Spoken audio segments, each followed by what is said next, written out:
이 시간 함께 하나님의 말씀 보도록 하겠습니다. 구약성경 레위기 23장 9절부터 14절까지 말씀입니다. 오늘은 구약에 나타난 부활신앙이라는 말씀의 제목으로 여러분 함께 말씀을 나누도록 하겠습니다. 오늘 이 말씀을 통해서 우리가 구약성경을 좀 많이 찾아볼 텐데요.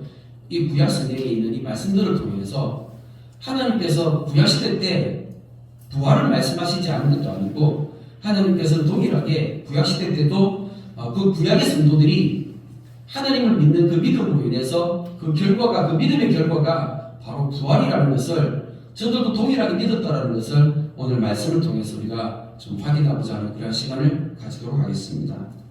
먼저 자는 자에 관한 말씀을 우리가 좀 살펴보려고 합니다.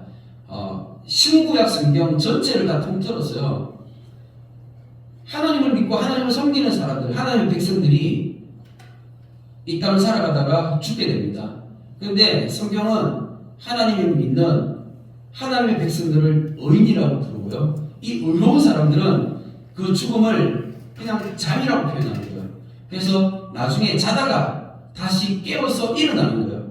그래서 성경은 잠을 잔다, 자는 자들, 이런 표현들이 굉장히 많이 나옵니다. 그런데 이게 신약에만 나오는 것이 아니라 구약 성경에도 동일하게 계속 반복되어서 나오고 있습니다. 열왕기상 1장 말씀에 이런 말씀이 있습니다. 20절 말씀, 21절 말씀 제가 읽습니다. 내 주왕이여 온 이스라엘이 왕에게 다 주목하고 누가 내 주왕을 이어 그 왕위에 앉을지를 공포하시기를 기다리나이다. 그렇지 아니하면 내 주왕께서 그의 조상들과 함께 잘 때에 나와 내 아들 솔로몬은 죄인이 되리이다. 이 말은 누가 한 거냐면 우리아의 아내였던 바세바가, 다윗이 그 바세바를 통해서 솔로몬을 낳았잖아요. 근데 솔로몬의 어머니였던 그 바세바가 다윗 왕에게 찾아와가지고 이 다윗 왕이 이제 나이가 많이 들어가지고 죽을 때가 다 된 거예요. 그래서 다윗 왕이 이제 죽을 때가 다 되었는데 문제는 뭐냐면 아직까지 후계자가 누구인지 그 후계자를 세우지 않았을 그때에 문제가 발생한 거예요. 다윗 왕의 아들 중에 아도니아라는 사람이 있었는데, 근데 이 아도니아가 영모를 꾸며가지고 자기가 왕이 되려고 하는 거예요. 그래서 자기가 이제 왕이 되려고 많은 사람들을 모아놓고 잔치를 벌이고 막 그렇게 하는데, 이때 솔로몬은 청하지 않았던 거죠. 다윗의 마음이 솔로몬에 가까이 있었던 것을 이 아도니아가 알고 있었기 때문에, 그래서 솔로몬은 청하지 않았는데, 문제는 이렇게 다윗이 그냥 그 자리에서 그대로 죽게 되면 이스라엘 백성들의 마음이 아도니아에게 그대로 행해서 아도니아가 왕이 되면 이 솔로몬은 전상 죽게 되는 그런 상황을 이제 맞이하게 되니까 바세바가 큰일 났다 해서 다윗 왕을 찾아와가지고 다윗 왕에게 이런 얘기를 하는 거예요. 근데 그때 21절에 보니까 조상들과 함께 잘 때라는 표현을 하는 거예요. 왕이시여, 왕이 당신이 이제 죽을 건데, 이거를 당신이 죽을 건데를 당신이 조상들과 함께 잘 때 이렇게 표현을 하는 거예요. 이 잔다라는 표현 자체가 어떤 의미입니까? 자는 것은 다시 깰 것을 우리가 믿기 때문에 잔다는 표현을 쓰는 거죠. 그래서 구약 성경에 이런 표현들이 굉장히 많이 나온다는 것입니다. 다니엘 12장에 이런 말씀이 있습니다. 우리가 굉장히 잘 아는 말씀이죠. 자, 1절부터 한번 읽어보도록 하겠습니다. 그때 네 민족을 보유하는 큰 군주 미가엘이 일어날 것이요 또 환란이 있으리니 이는 개국 이래로 그때까지 없었던 환란일 것이며 그때의 네 백성 중 책에 기록된 모든 자가 구원을 받을 것이라. 땅의 티끌 가운데서 자는 자 중에서 많은 사람이 깨어나 영생을 받는 자도 있겠고 수치를 당하여서 영원히 부끄러움을 당할 자도 있을 것이며, 우리가 잘 아는 말씀입니다. 다니엘서 12장의 말씀은 굉장히 유명한 말씀이기 때문에 우리가 잘 아는 말씀인데, 그런데 이 말씀에도 분명히 가르쳐주고 있어요. 땅의 티끌 가운데 자는 자. 사람이 죽게 되면 사람의 몸이 어떻게 돼요? 흙으로 돌아가지 않습니까? 사람의 몸이 죽어서 썩어서 흙으로 돌아가는 것을 땅의 티끌이라고 표현하는 것입니다. 그런데 땅의 티끌, 먼지가 되는데, 그런데 사람의 몸이 죽어서 흙이 되어가지고 부스러져서 먼지로 이 땅 가운데 티끌로 그냥 툭툭 떠다니는 그 상황을 묘사하는 것이죠. 그런데 그 가운데 우리 몸이 비록 잠들어 있을지라도 하나님께서 많은 사람들, 하나님의 백성들을 깨우신다는 거예요. 믿으십니까? 아멘. 분명히 구약 성경 가운데 하나님의 말씀 가운데 자는 자들, 이 죽은 자들 가운데 하나님의 백성들, 의로운 사람들을 하나님께서 반드시 깨우실 것을 약속하고 계시는 것입니다. 특별히 13절 말씀에 보니까 너는 가서 마지막을 기다리라. 이는 네가 평안히 쉬다가 끝날에는 네 몫을 누릴 것이니라. 하나님께서 다니엘에게 이 약속의 말씀을 전해주고 계시는 겁니다. 다니엘이 지금 이 말씀을 받았을 때가 다니엘의 나이가 80살이 넘었어요. 엄청 나이가 많았습니다. 그때에 하나님께서 다니엘에게 말씀하시는 거예요. 너는 가서 마지막을 기다리라. 이 말이 무슨 말입니까? 너 이제 나이 많으니까 이제 늙어서 죽게 될 것이야. 그런데 네가 죽어서 네 몸이 편안하게 쉬다가 그러다가 끝날에는 마지막인 거예요. 이 마지막 때는, 근데 이 마지막 때가 언제냐? 바로 세상의 마지막을 얘기하는 것입니다. 이 세상의 마지막, 예수님께서 다시 오실 그때가 되면, 그러면 네가 다시 깨어나서 네가 부활해서 영생을 살아가는 네 몫을 누리게 될 것이야 라고 얘기하는 거예요. 네 몫이라는 것은 우리가 이 땅을 살아가다가 하나님의 백성으로 하나님 믿고 하나님 섬기잖아요. 우리가 하나님 믿고 하나님 섬기면 하나님께서 우리의 그 믿음을 보시고, 그래, 그 믿음으로 인해서 우리를 의롭다 하시고, 하나님께서 우리의 삶을 하나님께서 영원한 삶으로 상급을 주시는 것입니다. 믿으시기 바랍니다. 그래서 우리 모두 다니엘처럼 마지막 때 그 끝날에 우리도 다 같이 부활해서 우리도 그 몫을, 우리의 몫을, 내 몫을 반드시 누리기를 축복합니다. 우리 주님의 교회 성도님들은 이것을 다 믿으시고 이것을 다 누리시기를 축복합니다. 이것을 믿으면요, 우리에게는 죽음이 두렵지 않게 되는 것입니다. 그리고 내 주변에 내 사랑하는 가족들, 부모님, 형제, 자매, 자녀들이 죽었을 때에, 내 사랑하는 사람이 죽었을 때에 그 사람이 하나님 믿고 하나님 섬기는 사람이었다면, 그러면 우리가 다시금 그 영원한 날에 깨어서 함께 만나서 우리가 함께 그 몫을 누릴 것이기 때문에 그 헤어짐을 우리가 견딜 수 있게 되는 것이에요. 우리가 이 부활을 소망하고 그 영생을 소망하게 되면, 그러면 우리는 이 죽음 앞에서도 담대하게 되고, 이 죽음을 맞이했을 때도 우리는 이것을 이길 수 있는 믿음이 생기게 되는 것입니다.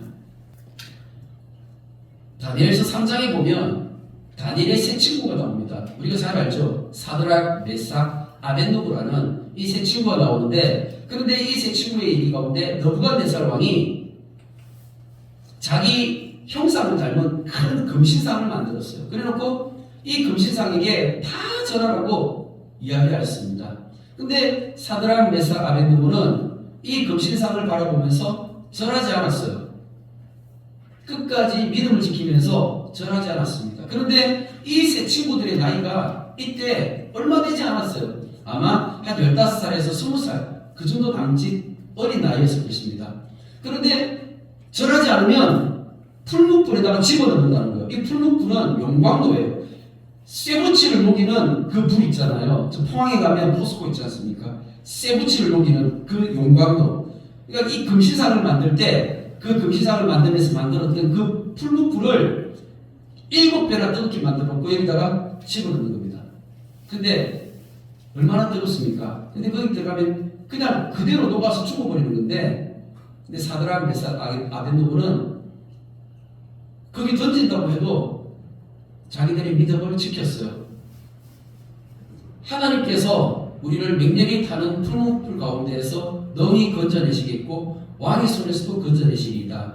그렇게 하지 아니하실지라도 왕이여, 우리가 왕의 신들을 섬기지도 아니하고 왕이 세우신 금신상에게 절하지도 아니할 줄을 아옵소서. 어디서 이런 믿음이 생겼을까요? 이 세 친구에게 어디서 이런 믿음이 있었을까요? 이 친구들은 믿었던 거죠.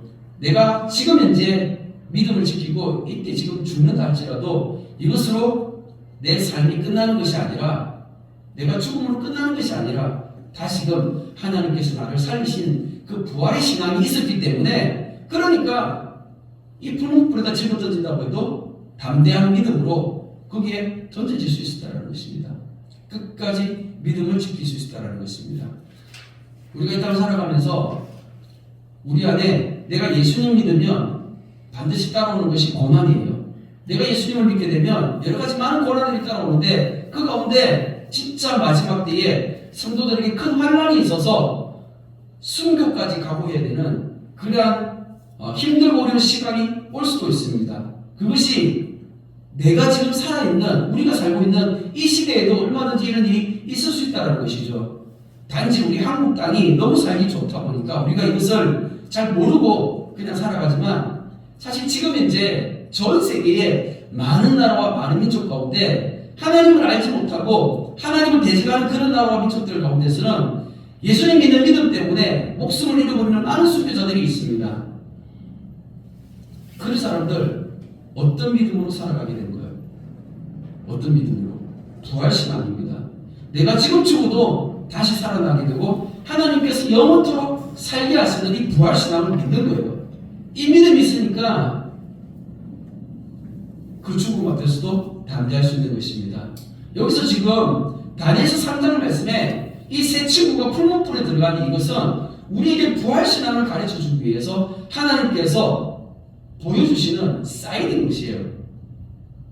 모든 순교자들이 다 이렇게 풀무불에 들어간다고 살아나는 게 아니에요.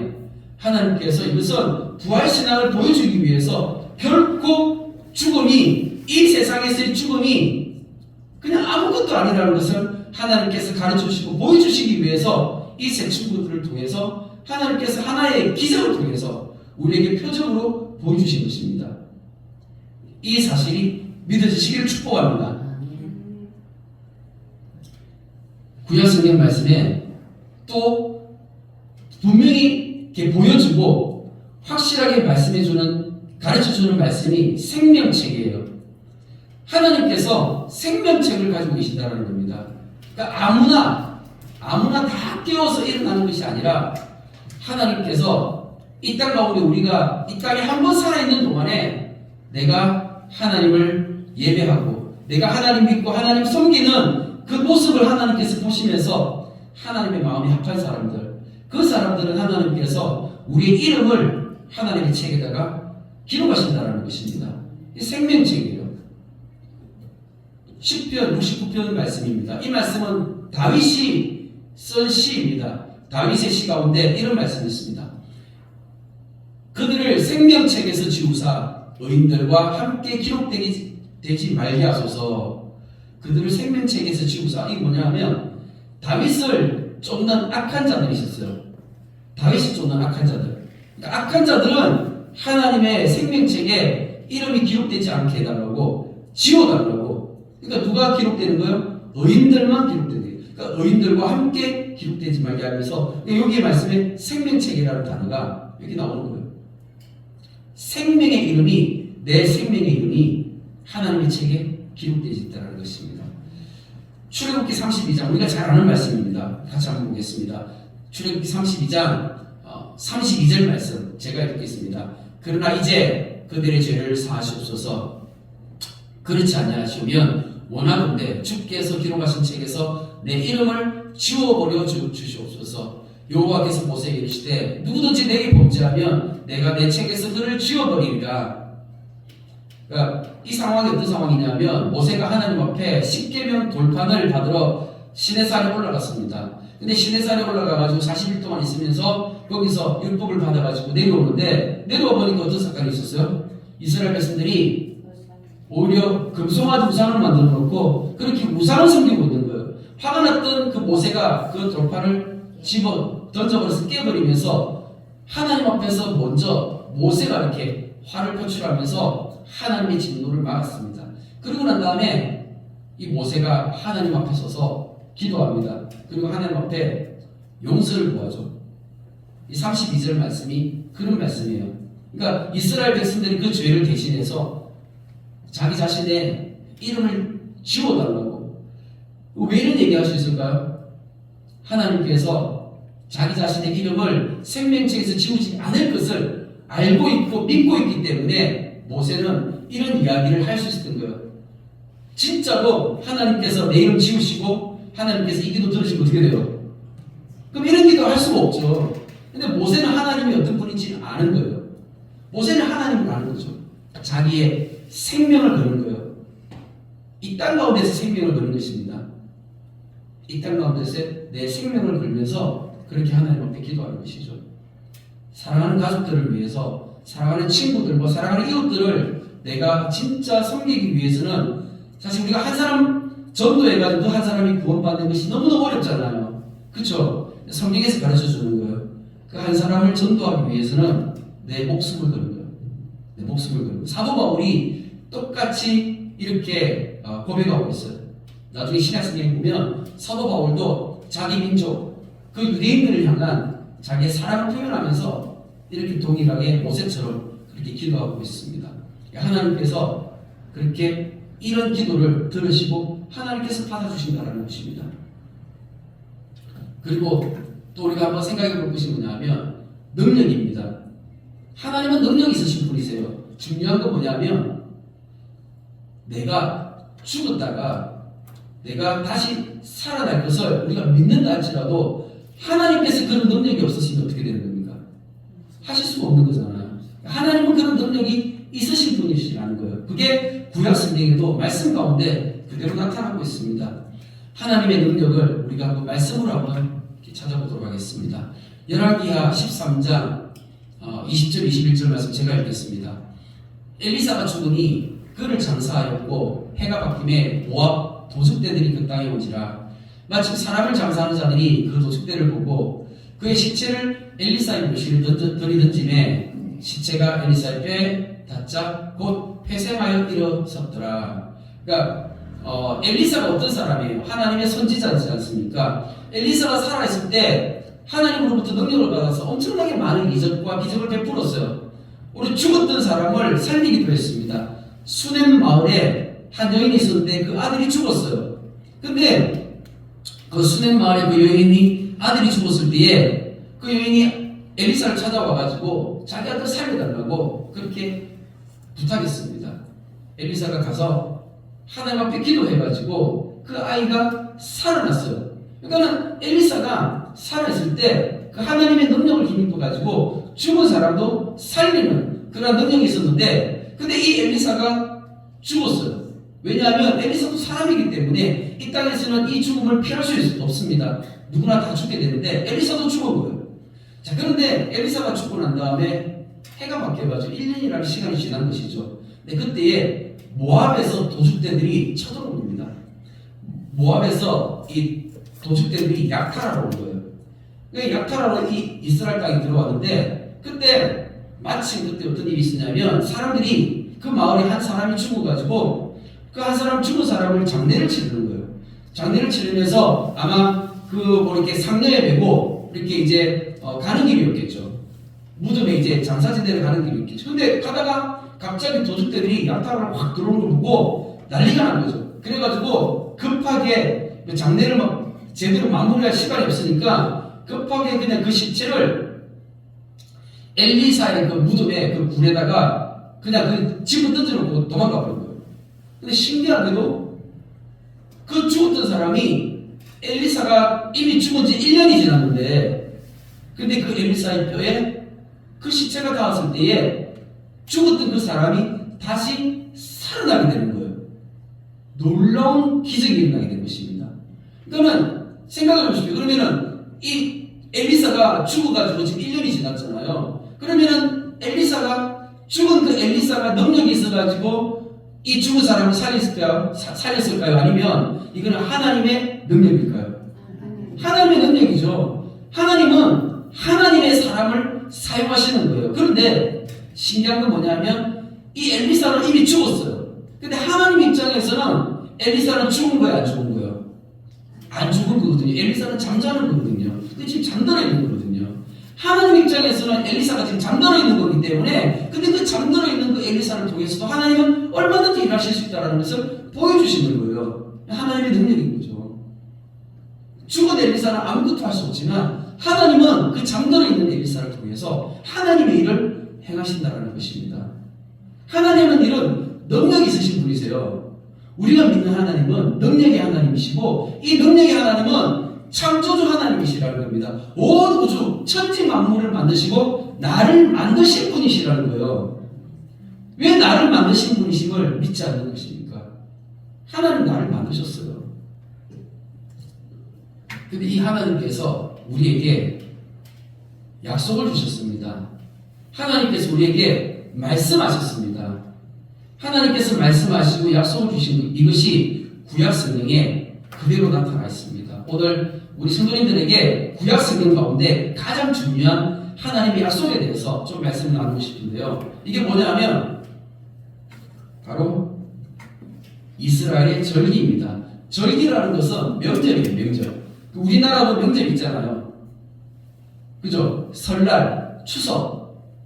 우리 명절은 설날하고 추석하고 이렇게 명절이 있지 않습니까? 그렇게 있는 것처럼 이스라엘에도 이 명절이 있어요. 근데 이스라엘 명절은 1년에 3번입니다. 3번인데 이 3번의 절기가 언제냐면 6월절 절기가 있고 그리고 오순절 절기가 있고 그리고 나팔절 절기가 있는 거예요. 그래서 이게 6월절 절기를 봄절기라고 하고 오순절을 여름절기라고 하고 그리고 나팔절은 가을절기예요. 근데 이제 보통 오순절은 여름절기이긴 하지만 이 6월절에서 연결되어지기 때문에 그래서 그냥 여기 봄절기에 같이 묶어가지고 봄절기를 같이 이렇게 포함시켜서 이야기합니다. 그냥 이제 그렇게 이제 이야기를 하지만 결정적으로 3번 이스라엘 백성들은 하나님 앞에 3번의 절기를 지키게 되는 것입니다. 그러면서 오늘은 제가 우리 성도님들에게 하고 싶은 얘기는 바로 6월절이에요. 6월절 절기, 이 봄절기. 근데 이 봄절기는 언제 있냐면 종교력으로 1월달이에요. 종교력이 무슨 말이냐면 우리나라는 양력과 음력을 세잖아요. 아까 추석이 음력으로 8월 15일인 것처럼 이스라엘 백성들은 양력과 음력이 아닌 종교력으로 자기들 달력이 따로 있는 거예요. 그래서 그 종교력으로 6월절이라는 절기가 1월 14일입니다. 그래서 1월 14일이 6월절이고 그리고 무교절은 1월 15일부터 일주일간이에요. 무교절은 1월 15일부터 일주일간이고 그리고 초실절은 그 무교절 기간 안에 있는 일요일이에요. 이해가 되시는 겁니까? 자, 그러면 이 6월절은 바로 6월절, 무교절, 초실절은 봄절기라고 해서 그냥 일주일 안에 8일 동안 이 절기가 전체가 다 안에 들어있는 것입니다. 자, 그런데 이게 왜 중요한가? 중요한 것입니다. 왜 중요하냐면 이 절기는요, 하나님께서 이스라엘 백성들이 출애굽해가지고 나올 그때에 하나님께서 이스라엘 백성들에게 절기를 주시면서 이것은 여호와의 절기야라고 말씀하셨어요. 이 여호와의 절기라는 건 뭐냐면 여호와 하나님께서 내가 기억한다는 거예요. 절기라는 말을 다른 말로 하면 기억하다, 기념하다는 뜻이거든요. 그러니까는 이 절기는 기억하다, 기념하다인데 누가 기억한다고요? 여호와 하나님께서 기억하신다고요. 그래서 여호와의 절기라고 부르는 거예요. 성경에 보면 레위기서에 보면 이 절기는 여호와의 절기라고 그렇게 되어 있습니다. 여호와 하나님께서 기억하시는 날, 기억하시는 절기. 여호와 하나님께서 무엇을 기억하시는가? 그 이유가 있는 것이죠. 뭐냐면 나중에 예수님께서 오셔가지고 이것을 이루실 것을 하나님께서 미리 그것을 기억하시고 이스라엘 백성들한테 이것을 그러니까 해마다 명절로 계속 지키게끔 하신 거예요. 이스라엘 백성들은 뭔지도 모르고 그냥 이 절기를 계속 지켰던 거예요. 나중에 지켰는데 이게 나중에 예수님께서 오셔가지고 이것을 그대로 이루셨다는 것이죠. 말씀을 좀 보도록 하겠습니다. 오늘 우리가 읽었던 말씀입니다.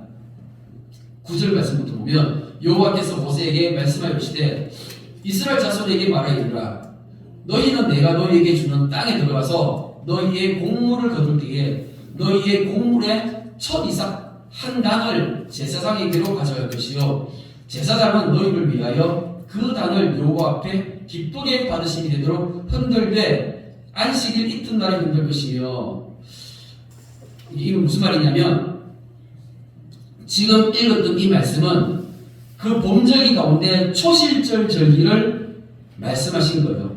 초실절. 초실절이라는 게 무슨 뜻이냐면 초는 처음이죠. 예. 근데 이제 실은 과일, 열매를 얘기합니다. 이게 곡식 열매를 얘기하는 거예요. 열매 실자거든요. 그러니까는 첫 열매, 이거를 초실이라는 겁니다. 그러니까는 첫 열매를 하나님 앞에 갖다 드리는 거예요. 그래서 여기 말씀해 보니까 너희의 곡물의 첫 이삭 한 단을 하나님 앞에 가져와라라고 그러거든요. 그러니까 이때는 이제 어떤 그 곡식이냐면 보리복식입니다. 보리복식을 베어가지고 가지고 나오는 거예요. 가와가지고 이렇게 이사 한 단을 하나님 앞에 들을 때, 근데 이걸 흔들라는 거예요. 흔들라는 게 뭐냐면, 이렇게 집에서 조상님들한테 뭐 명제 막 제사를 드리는 건데 보신 분들 아마 아실 거예요. 이렇게 우리나라 같은 경우는 이제 소주 한 잔 따라가지고 술잔 어떻게 해요? 이렇게 제사상에서 이렇게 돌리잖아요. 이렇게 이거를 흔드는 거. 성경에서 흔든다고 표현하는 거예요. 그러니까는, 이걸 이제 성경의 표현으로 하면 요제라고 하는데, 요제는 이렇게 곡식 한 단을 가져와가지고 이렇게 흔드는 거예요. 이렇게. 하나님, 내가 하나님 앞에 이거 가져왔습니다. 내가 첫 이삭 한 단 가져왔는데 하나님 이거 받아주세요. 하면서 이렇게 흔들면 하나님께서 보시고 하늘에서 보시고 이거 받아주신다는 거예요. 근데 이거 언제 이걸 흔드냐? 아무 때나 흔드는 것이 아니라 무교절 기간 안에, 이 무교절 기간 안에 그 안식일 이튿날이라는 것은 안식일이 토요일이거든요. 그러니까 토요일 다음 날이에요. 토요일 다음 날이 무슨 날입니까? 바로 일요일이죠. 그러니까 일요일 날 이것을 가져와서 흔들어라는 거예요. 그러니까는 무교절 안에 있는 일요일 날 이걸 흔드는 거예요. 이해가 되십니까? 이게 초실절이라는 것입니다. 자, 그러면서 너희가 그 단을 흔드는 날에 1년 되고 흠없는 순양을 여호와께 번제로 드리고 하면서 이스라엘 백성들이 초실절을 이렇게 하나님 앞에 이렇게 절기로 지키면서 이 사람들은 하나님 앞에 그냥 곡식당만 가져와서 하는 게 아니라 하나님 앞에 번제라는 제사를 또 드리는 거예요. 이게 절기이기 때문에 하나님 앞에 제사를 드리는 것입니다. 거제는 뭐냐면 이렇게 올려드리는 거예요. 하나님 이렇게 받으세요. 이렇게 머리 위에다 탁 올려드리는데 이걸 거제라고 하고요. 거제, 요제, 그 다음에 전제는 갖다 두는 것입니다. 여러분 이제 이렇게 제사를 드리면서 그 제사 안에 하나의 형식이 있는데 그 형식들이 있는 거예요. 그러면서 14절 말씀을 보니까 너희는 너희 하나님께 예물을 가져오는 그날까지, 이 예물이 뭐예요? 아까 곡식 한 단, 첫 이삭 그거를 가져오는 날까지 먹지 말라고.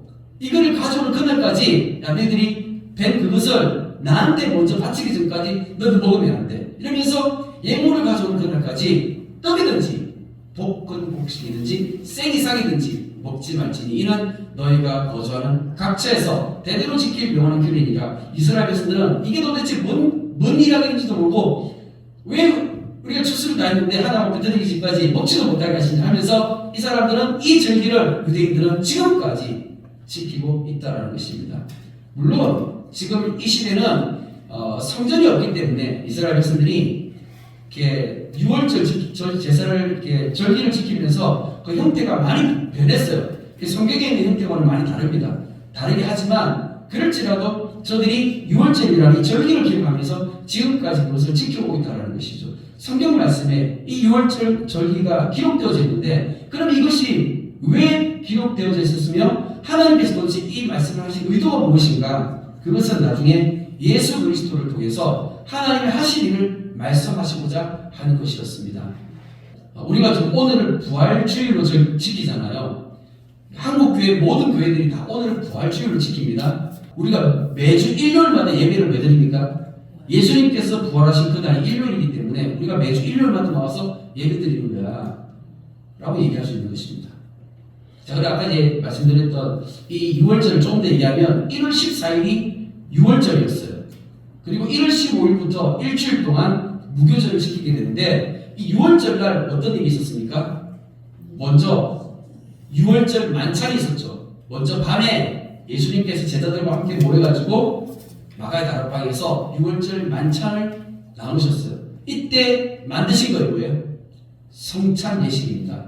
예수님께서 성찬 예식을 만드시고 제자들에게 떡을 떼가 주시면서 야, 내가 이제 죽을 거니까 이제 이게 내 몸이야. 너희가 이걸 먹을 때마다 나를 기억해. 그리고 포도주를 주시면서 이게 내 피야. 너희들이 이걸 먹을 때마다 나를 기억해. 이게 내가 너에게 주는 생명이야. 예수님께서 이렇게 말씀하신 6월절 만찬이 6월절 저녁에 있었다는 것이죠.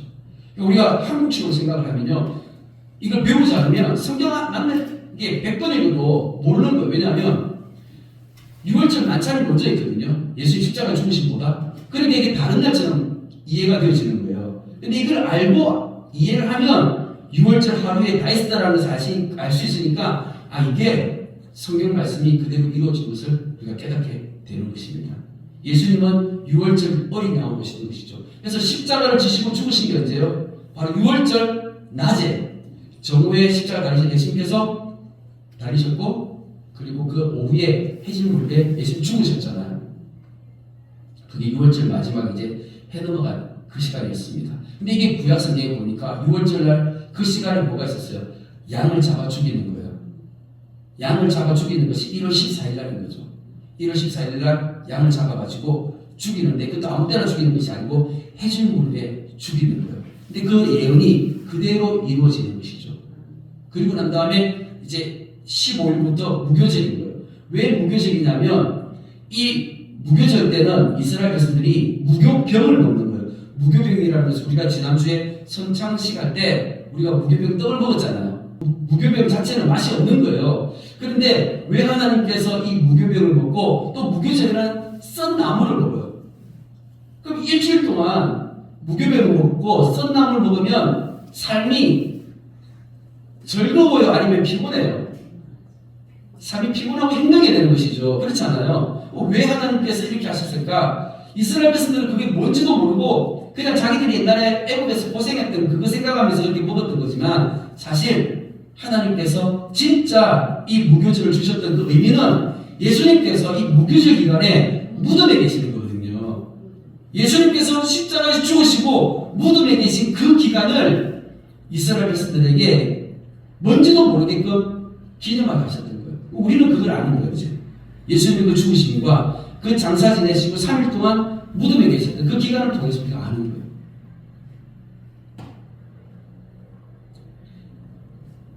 그리고 예수님께서 죽으셨다가 부활하셨습니다. 예수님께서 죽으신 것은 무교절날 안식일 전날인 거예요. 그러니까 무교절날 1월 15일이 안식일이었거든요. 그리고 또 언제 안식일이냐면 토요일날이 또 안식일이잖아요. 그러니까 안식일이 예수님께서 죽으셨던 그 무교절 기간에 안식일이 두 번이 있는 거예요. 무교절 그 명절 안식일과 그리고 토요일 안식일. 그래서 예수님은 3일 동안 완전히 무덤에 계셨기 때문에 수요일날 죽으셨고 목요일, 금요일, 토요일 3일 동안 무덤에 계셨으며, 그리고 일요일날 예수님께서 새벽에 일찍 부활하셨다는 거예요. 예수님은 일요일날 부활하셨는데 이 일요일이 언제냐면 바로 초실절이라는 것이죠. 예수님께서 정확하게 이 6월절을 그대로 이루셨습니다. 6월절을 이루셨고 무교절을 이루셨고 초실절을 이루셨는데 다 이루신 거예요. 그러니까 우리가 성경을 읽으면서 여호와의 절기 가운데 이 봄절기는 하나님께서 이미 이루시고 성취한 절기가 되는 거예요. 제가 여러 번 말씀드렸잖아요. 이 봄절기는 하나님께서 이미 이루시고 성취한 절기다. 그래서 이제 우리가 이제 어디에 또 주목해야 되냐면 가을절기. 이 나팔절과 그리고 속죄일과 장막절은 하나님께서 나중에 예수님을 다시 보내셔가지고 예수님 재림해가지고 다시 오실 그 마지막 때에 일어나게 된 그 사건을 이제 우리가 믿음으로 바라보게끔 하는 그 사건을 이제 우리가 이제 믿는 것입니다. 그래서 우리가 이제 이 나중에 이루어질 그 절기, 가을 절기를 믿게 되는 것이죠. 봄 절기를 믿어야지 가을 절기를 믿지, 봄 절기를 안 믿으면 어떻게 가을 절기를 믿을 수 있냐고요. 그리고 이 봄 절기를 믿는다는 것은 지식적으로 알아야지 이게 이루어진 것을 알 수 있지 않습니까? 성경을 하나도 모르면 이게 어떻게 이게 이루어진 것을 알 수가 있습니까? 오늘 이 말씀을 통해서 구약 학자들도 잘 모르는 이 말씀을 우리 주님의 교회 성도들이 하나하나 들으시고 깨달으시고 눈으로 볼 수 있는, 그래서 진짜 마음 가운데 이 말씀을 새길 수 있는 우리 성도님들 다 되시길 축복합니다. 아멘. 이 사건을 사도 바울은 그대로 표현했습니다. 고린도전서 15장 말씀에 20절 말씀에 그러나 이제 그리스도께서 죽은 자 가운데서 다시 살아나사 잠자는 자들의 첫 열매가 되셨도다. 아멘. 이 잠자는 자들의 첫 열매, 이 첫 열매라는 표현이 어디서 나왔겠어요? 초실절에서 나온 거죠. 초실절을 그대로 이해하니까, 그러니까 이 잠자는 자들의 첫 열매라는 이런 표현을 사용할 수 있는 것입니다. 사망이 한 사람으로 말미암았으니 죽은 자의 부활도 한 사람으로 말미암도다. 아담 안에서 모든 사람이 죽은 것 같이 그리스도 안에서 모든 사람이 삶을 얻으리라. 아멘. 하나님의 말씀이 이미 구약에서 예언되었을 때 이 말씀이 진짜 신약에서 이루어진 것처럼 앞으로 주님 다시 오시면 반드시 이루어가실 그 부활을 나는 믿는다라는 것입니다. 우리 기독교 신앙의 핵심 중에 핵심은 부활과 영생입니다. 지금 이제 내가 살아가는 이 땅에서 이 삶이 먼저 내가 예수님 닮은 사람으로 회복되어져야 된다는 것입니다. 이게 우리가 신학에서 말하는 성화라는 것이고 세상에서 구별되어져서 거룩한 삶을 살아가는 것이고 믿음 있는 자의 이게 진짜 요구되어지는 하나님 믿는 하나님의 사람의 백성들에게 요구되어지는 말씀이라는 거예요. 내가 예수님 닮지 않으면 아무 의미가 없습니다. 이 땅 가운데서 내가 예수님 닮는 일에 더욱더 힘쓰시고 부활을 소망하는 우리 주님에게 되시기를 축복합니다. 아멘. 사랑해 주님 감사합니다. 오늘도 주님 예배를 통하여 또 말씀을 통하여 주님 내 안에 있는 이 부활에 대한 믿음이 다시 한번 더 싹트게 하시고 다시 한번 더 회복되어지게 해주시고 깨닫게 해주신 하나님의 은혜가 있으니 감사합니다. 주님 우리가 이 땅을 살아가면서 이 부활 신앙이 없다라고 한다면 주님 내 사랑하는 가족들과 또 내 친구들과 주님 주변의 이웃들과 죽음 앞에서 헤어지는 그날 주님 우리가 이 슬픔 어떻게 견딜 수 있습니까? 주님 우리에게 믿음을 더해 주시어서 이때 우리가 이 부활 믿음을 갖게 해 주시고 또 아버지 우리 주변의 많은 아버지 사랑하는 자들에게 이 부활 신앙을 함께 전함으로 인하여 동일한 믿음으로 함께 이 마지막 때를 준비할 수 있는 우리 주님의 교회 되어지게 하여 주시옵소서. 주님 우리 안에 믿음을 더하셔서 우리가 주님 다시 오실 그날을 사모하게 해주시되 주님 마지막 때에 정말 잠자는 자들 가운데 땅의 티끌 가운데 주님께서 한 사람 한 사람 그 생명책에 기록된 그 사람들의 이름을 부르실 그때에 주님 내 이름이 반드시 불려지게 해주시고 주님 내가 자다가 그 주님의 음성 듣고 깨어 일어나서 무엇보다 먼저 주님을 찬양하며 노래할 수 있는 자 예배할 수 있는 자 되어지게 하여 주시옵소서. 우리 주님의 교회가 이 일에 한마음 한믿음 되어지기를 간절히 소원하오며 살아계신 예수 그리스도 이름으로 기도드립니다. 아멘.